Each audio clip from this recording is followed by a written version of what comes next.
Bonjour à toutes et à tous et bienvenue dans cette nouvelle édition du journal de la rédaction, mardi 30 janvier sur Grand Lille TV. Voici d'abord vos prévisions météo en ce mardi, du soleil, un temps sec et lumineux pour entamer cette journée, même si les températures seront plutôt fraîches ce matin.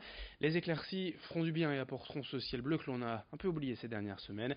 Malheureusement, dès cet après-midi, les nuages seront de retour par le sud avec même quelques averses possibles en soirée. Quant aux températures, elles sont en baisse, surtout ce matin. Cet après-midi, on aura quand même 8 degrés pour les maximales dans la région. Les prévisions complètes, bien sûr, à retrouver après ce journal. À la une de l'actualité, une image pour évoquer le musée de la piscine à Roubaix, déjà en travaux depuis décembre 2016, qui va devoir fermer durant 6 mois jusqu'en octobre afin de réaménager l'ensemble des œuvres, anciennes et nouvelles. L'emblématique musée roubaisien sera bientôt plus grand, de 2300 mètres carrés, avec un aménagement intégral pour les personnes handicapées, des ateliers pour jeunes publics et plusieurs nouvelles salles d'exposition, dont l'une sera consacrée à l'histoire de la ville de Roubaix. Mais tout ce travail nécessite donc de fermer le musée, et ce dès le 31 mars prochain jusqu'au 19 octobre. Le coût total de l'extension est estimé à plus de 9,3 millions d'euros.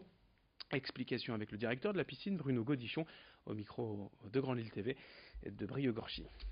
Le gabarit du musée actuel de la piscine a été établi à partir d'un état des collections en 1990.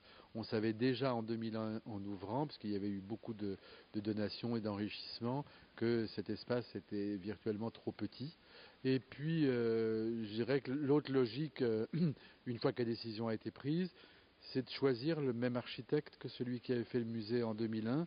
On retrouve la patte de Jean-Paul Philippon, sa façon de travailler sur les transparences, et puis je prends une logique dans la lumière.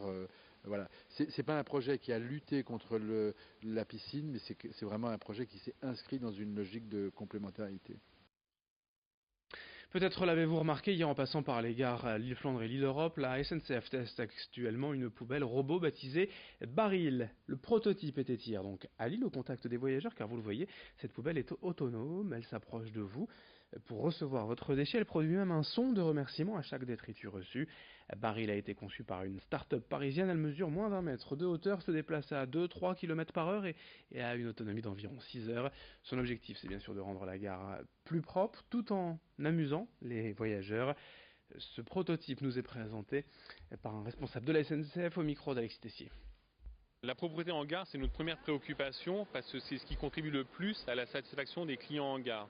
Donc c'est un travail de chaque jour, de tous les instants. On a 14 mètres cubes de déchets à ramasser tous les jours et on essaye, on teste des nouvelles opérations, des nouveaux matériels, et là on teste un prototype de poubelle intelligente qui a vocation à aller à la rencontre des clients et des voyageurs pour les inciter à jeter leurs déchets dans la poubelle. Donc c'est pas d'aller à la poubelle, mais c'est la poubelle qui vient à eux. Et c'est un prototype qu'on teste aujourd'hui à Lille-Flandre.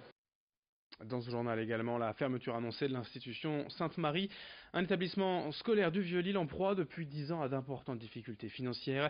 Pour beaucoup de parents, la nouvelle a été difficile à accepter. Céline Ray revient pour nous en détail sur cette actualité. L'institution Sainte-Marie située à Lille fermera ses portes cet été et ne réouvrira pas en septembre prochain. Les enfants en maternelle, primaire et collège dans l'établissement vont donc devoir changer d'école. La raison de cette décision brutale, c'est la grande difficulté financière de Sainte-Marie due à la baisse du nombre d'élèves et notamment les élèves en internat. Sainte-Marie n'est pas un établissement classique, il dispose d'un internat qui accueille des enfants pour la plupart pris en charge par le département à cause de leur situation familiale compliquée. Nous avons rencontré le directeur diocésain de Lille. Il nous explique plus précisément pourquoi Sainte-Marie est sur le point de fermer. On a une baisse globale du nombre d'internes. Voilà, par rapport à, on retrouve ça nous dans l'ensemble de l'enseignement catholique. Il y a moins d'internes. En collège, encore moins. Voilà, c'est essentiellement ça qui a joué. Après, le collège et l'école développent un projet spécifique d'accueil pour des enfants qui sont dans des parcours on va dire sinueux. Donc un grand nombre de ces familles sont prises en charge par le département. Voilà, on a eu aussi une baisse importante de ces prises en charge, du nombre de prises en charge, voilà, qui effectivement fait plonger l'établissement économiquement. Mais les raisons de cette fermeture sont essentiellement, son positionnement ne sont qu'économiques, puisque le projet est d'une grande qualité pédagogique et on est navré et attristé de devoir l'arrêter. L'enseignement catholique de Lille s'engage à trouver une solution pour les 215 élèves de l'établissement. Il affirme qu'ils seront prioritaires à la rentrée dans les autres écoles. Chaque cas sera étudié avec les familles. La direction aujourd'hui est entièrement monopolisée à ça.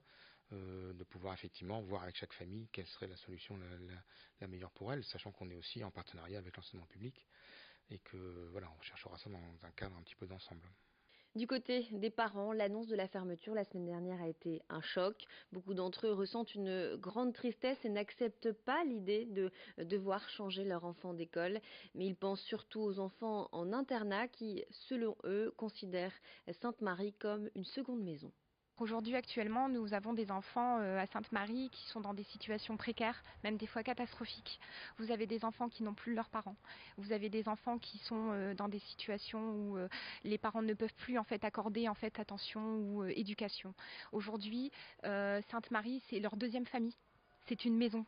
Pour certains, c'est un endroit où ils prennent refuge, où ils ont des interlocuteurs en fait avec lesquels ils peuvent dialoguer, se confier. Et ça, je pense que c'est très très important pour eux. L'annonce en fait de mercredi matin pour certains enfants ont été catastrophiques. Ils se demandent aujourd'hui mais qu'est-ce qu'on va faire ? On veut pas. Vous avez certains enfants qui sont dévastés par la situation, qui pleurent sans cesse et qui n'ont pas envie en fait que ça s'arrête parce que Sainte-Marie c'est leur deuxième maison. Un collectif de parents d'élèves a déjà adressé un courrier à la mairie de Lille pour demander de l'aide. Tara Van Der Planck, la maman d'élève que nous venons d'écouter, doit rencontrer Martine Aubry cette semaine pour lui soumettre un projet dont on ne connaît pas les détails, un projet qui, elle l'espère, pourrait sauver Sainte-Marie. Voilà pour cette actualité que l'on suivra bien sûr de près dans les prochaines semaines, dans les prochains mois avant la fermeture annoncée donc à la rentrée prochaine. Fin de cette édition sur Grand Lille TV. Et dans un instant à suivre vos prévisions météo en ce mardi. Merci de votre fidélité. Très belle journée à toutes et à tous.